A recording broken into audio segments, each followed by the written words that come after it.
Hey, what's up? It's Jim, and today I'm going to talk about TMNT from 2007. I've always sort of had a fondness for this movie, and I think it's because I did see it opening day and I had a good time. This is kind of a forgotten Turtles movie in a lot of people's minds. They sort of remember the original three, the two sort of Michael Bay produced ones, and then the new one, Mutant Mayhem. And of course there's the rise of the TMNT movie and Turtles Forever, but I'm talking theatrically, of course. But I always liked this movie, and I saw it opening day, and I actually had a really good time. This was a great time. If you're wondering what kind of the nerd culture and nerd movies were at the time, this came out around the same time as Grindhouse, the Aqua Teen movie, even Hot Fuzz was in theaters, none of which did really well. I think this is actually the one that made the most money. But it was a lot of me sneaking beers and pre-gaming before these movies because I knew they were going to be a good time. And actually, I remember we did sneak beers in this. I think this was right before Knock Force, and I think the whole Knock Force crew came out to TMNT. And right when the movie started, we all shouted Turtle Power, because how could you not? You should do that at the beginning of every Ninja Turtle movie, but we screamed Turtle Power. Obviously, already had a few beers. And I had a friend who was also there with their little brother, and they were like, I was really pissed off at you at that moment because I really wanted to be drinking beers with you because it sounded like you're having fun. We did not talk through the rest of the movie because, it's a Ninja Turtles movie. You shut the fuck up. But of course, you say Turtle Power at the beginning. However, despite that whole thing, I've kind of always looked at this, and even at the time, as sort of the most Saturday morning cartoon Ninja Turtles movie there ever has been. And not just because it's animated and stuff, just because this company, Imagi Studios, who also have only done two films, this and Astro Boy, from 2009, I think this felt kind of like an average sort of adventure, a very well done adventure, but nothing too special. You don't have the Shredder in this. I don't think you have as many funny quips, really, but you have some pretty cool action sequences, a really good Raph and Leonardo fight, and all those things that you want from a Ninja Turtle movie.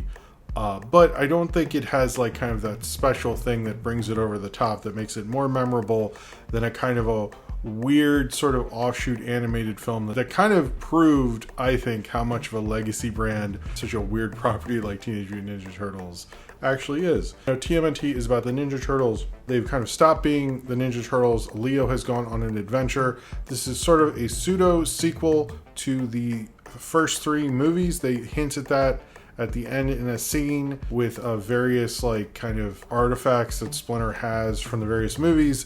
It really is only acknowledged in that one scene, and if you want to say that, sure. But in a sense, or it's an alternate reality or something like that. But it's sort of in that, even though they never reference it except for that one time. But it was cool when you saw it in the theater when people didn't do that as much. Leo has left for just Central America somewhere. They never really, South America. He's not in New York, basically. Maybe he's in Kansas. I don't know. But he's not there, and he's basically protecting them, while back in New York, Raphael has become the Night Watcher, basically a turtle with lots of armor, with Casey Jones, but this evil kind of bad guy is trying to put together. There's a lot of backstory that Lawrence Fishburne is only in this movie to give a quick little thing to at the beginning, of this bad guy, voiced by Patrick Stewart, pretty well by the way, who has become immortal because he was going to open a portal into another dimension, but of course that didn't work out, and so all his generals were turned into stone, and he was given immortal life, and then these monsters were freed in the world, and they have to bring back the monsters, and if they bring back the monsters, the dimension door will open again, and he won't be immortal, and they won't be stone anymore. And the Ninja Turtles have to sort of stop this, and April O'Neil, voiced by Sarah Michelle Gellar, and Casey Jones, voiced by Chris Evans, pre-MCU, but post-Fantastic Four, are also along for the ride and are going to sort of stop this from happening because they believe he'll do some evil stuff with this portal and things. I will give this movie credit for being a portal movie where a big portal opens up in the sky and it doesn't actually control an alien species that are going to take over the world. It's this different thing. So it's still a portal, but it's different. So that, I don't know. I was like, hey, it's not the same kind of portal. I'll give you some credit for your portal usage. The thing with this movie, I think, is it's a villain that I don't really remember ever bringing up in Ninja Turtles before. I'm not a Ninja Turtles expert. Maybe he was in comics or something. But it feels like they have virtually no connection to this guy before this adventure, even in the story of it.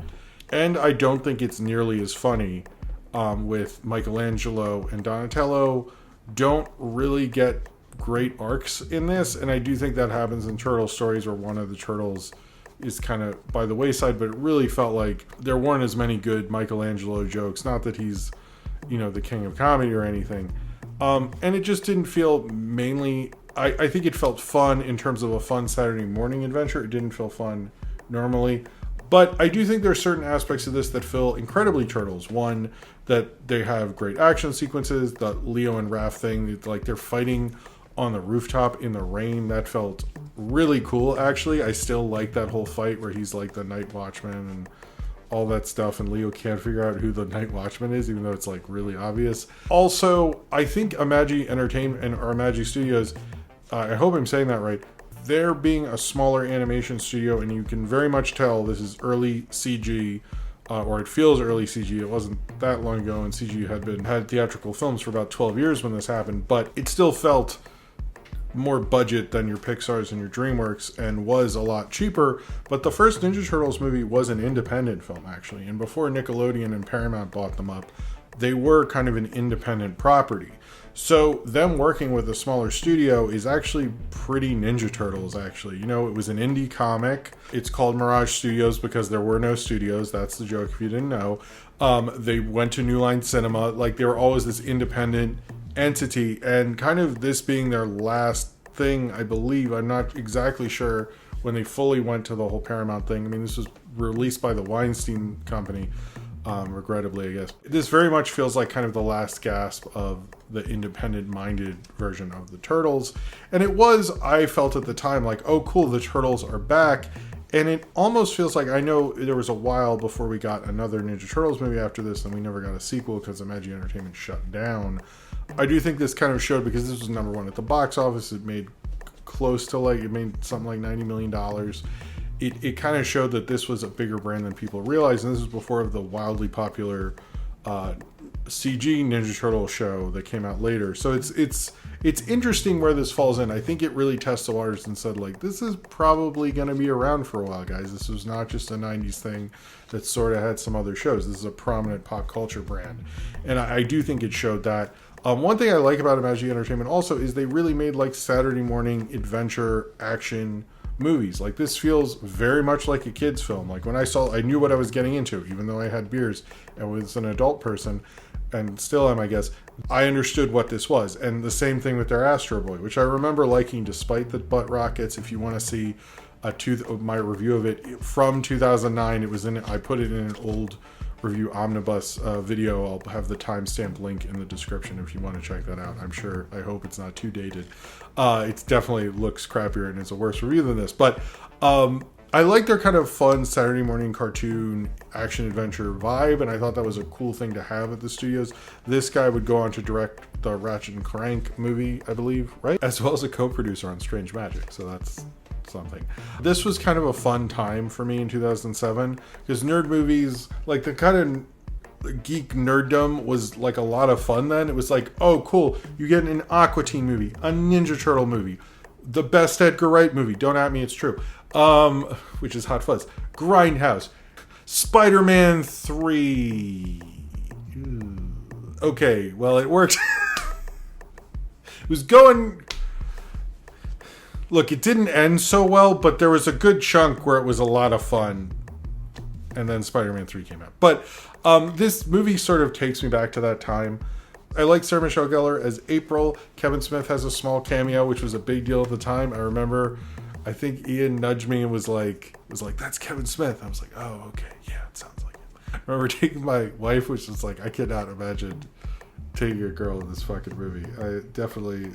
Also, this is the final performance from Mako, who plays Shredder. I actually kind of like his Shredder a lot. I thought he was pretty perfect as Shredder. I wish he had gotten to do Shredder more often. It was kind of perfect casting. And the fact that they had mainly like voiceover actors doing the voices other than you know, Chris Evans and Patrick Stewart and Sarah Michelle Gellar and a cameo from Kevin Smith, I think kind of adds to the sort of Saturday morning fun animation-ness to this. But Mako is like pretty perfect. I really like the Mako casting in this. You know, it's sad that he died before this came out, but he did record everything. But I don't know. It was sad. Mako was such a great voice actor in Samurai Jack and everything else. And I think he was, I don't know, almost like too perfect of a Shredder. Why did you just get to him now? But I still thought he was really good in this role. This is a dorky kind of Ninja Turtles movie. If you're into Ninja Turtles, I absolutely would say watch this. This is a fun Saturday morning kind of cartoon thing. If you like it, it's fine. Is it maybe that exceptional, especially when you consider the Rise movie and Turtles Forever? I don't actually think so. I think it has like some really cool moments, and I liked going down memory lane and rewatching this. I mean, I think there's a reason, like pop culture wise, I don't hear enough about this. It's sort of like an animation nerd or turtle nerd sort of movie. It's by a studio that did not last very long, but I still had fun with it. I was like, this is a good, fun, decent watch. I didn't watch it this time with a few beers, but it's like, if I was like, you know, hey, this is what we're watching tonight, I wouldn't be disappointed. Would I watch it again? I mean, it took me like over a decade I haven't watched this since 2007. I can't imagine you really need to revisit this one that much. It just doesn't, you know, if it was your first Turtles movie, but my first Turtles movie in theaters was the first Turtles movie. And I'm not trying to say like my nostalgia is better or something. I think that this is like a weird time for the Turtles, but it sort of proved how... I think to me, it proved like, oh, this is going to be around forever, basically. The Turtles are going to be a part of pop culture like Superman or Super Mario Brothers, or just like one of these eternal brands, or at least a brand that has an amazing shelf life or shell life. But I like this for the Saturday morning kind of fun boys cartoon movie this is. It sort of probably fits in with a feature of like G.I. Joe the movie or Transformers the movie, those big animated movies of yesteryear. I think it like is very contained in what it's doing. It doesn't like try to pull in too many things like those like movies of cartoon shows usually do.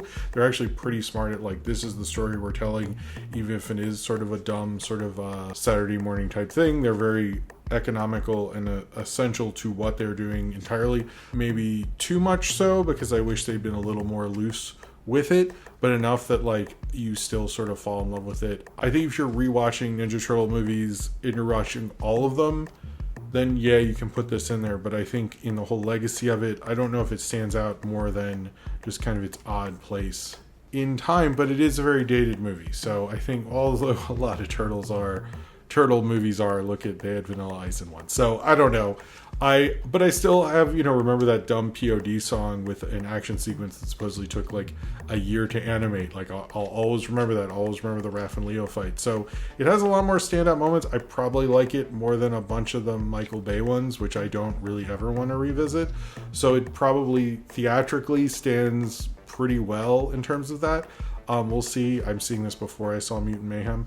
But I've always loved this movie. I have a certain nostalgia for it, of that time period, and it's fun to look back. And I think for most people, like if you like Ninja Turtles, you should at least give this a watch. Is it the greatest one? Does it do the most with the brand? Does it like, you know, prove everything Ninja Turtles can do? No, but it sort of is in a very simple genre way of like, this is an action movie, this is a slasher film, this is a horror movie. It gives you exactly what you want and nothing more, and that is TMNT. It gives you Ninja Turtles plainly, matter-of-factly, and I don't know if that's the perfect way to do Ninja Turtles, but I think if you're going to do Ninja Turtles in this way, they did it the perfect way. If you're going to adapt it in sort of a kind of a bland Saturday morning way, but they were actually pretty good at it. And I always kind of wondered what Imagi Studios, I believe, I always like to imagine what Imagi Studios would have